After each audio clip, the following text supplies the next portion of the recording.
బులెటిన్లో మనం breaking news చూస్తున్నాం. తెలంగాణలో వీసీల నియామకాలకు సమయం పట్టే అవకాశాలున్నాయి. నేటితో వీసీల పదవీ కాలం ముగియనున్న నేపథ్యంలో ప్రభుత్వ ఇన్ఛార్జ్ వీసీలుగా సీనియర్ ఐఏఎస్ అధికారులను నియమించనున్నట్టు తెలుస్తోంది. ఇందుకు సంబంధించి ఈరోజు సాయంత్రం ఉత్తర్వులు ఇచ్చే అవకాశాలు కనిపిస్తున్నాయి.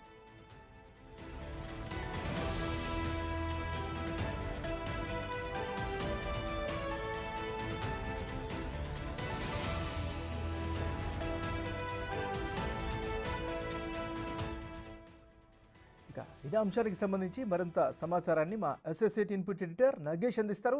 నగేష్, చెప్పండి.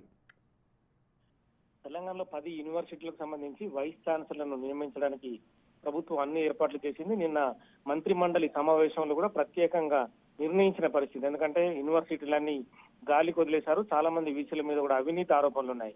నిన్నగాక మొన్న కాకతీయ యూనివర్సిటీ వీసీ రమేష్ పైన విజిలెన్స్ విచారణకు ప్రభుత్వం ఆదేశించింది. ఎందుకంటే రమేష్ అక్కడ ఏదైతే యూనివర్సిటీ పనులకు సంబంధించి డబ్బులు తీసుకోవడం కావచ్చు, మిగతా వ్యవహారాలు అంతా కూడా అవినీతి మయమైందని చెప్పారు.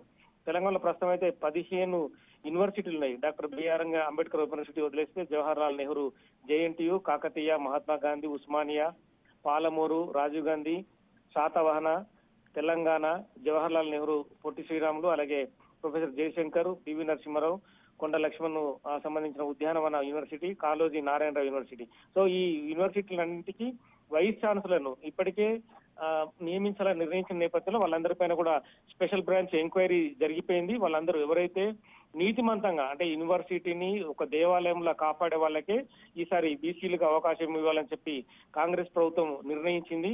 గతంలో చాలా మంది పైన ఆరోపణలు చాలా వినిపించాయి. ఇప్పుడు ఉస్మానియా యూనివర్సిటీ వీసీ రవీందర్ ను తీసుకుంటే కూడా చాలా ఆరోపణలు ఉన్నాయి. అంటే లోపల జరిగే పనుల వ్యవహారం కావచ్చు, మిగతా వ్యవహారాలు అన్నింటిలో కూడా రవీంద్ర పాత్ర ఎక్కువ ఉంది. విద్యార్థుల సమస్యలు కూడా పట్టించుకోవడం లేదనే ఆరోపణలు కూడా వినిపిస్తున్నాయి. ఈ క్రమంలోనే ప్రతి వీసీని క్షుణ్ణంగా ఎంక్వైరీ తర్వాతనే నియమించాలనే క్రమంలోనే నిన్న మంత్రిమండలి సమావేశంలో నిర్ణయించారు. తదుపరి లిస్టుని గవర్నర్ కు పంపిస్తారు. ఆ గవర్నర్ నిర్ణయం తర్వాత వీసీల నియామకం ఎలక్షన్ ఏదైతే కోడ్ ఉందో 6 తారీఖు 6th వరకు 6th తర్వాత ఈ వీసీల నియామకం జరగనుంది. Right, thank you Nagesh.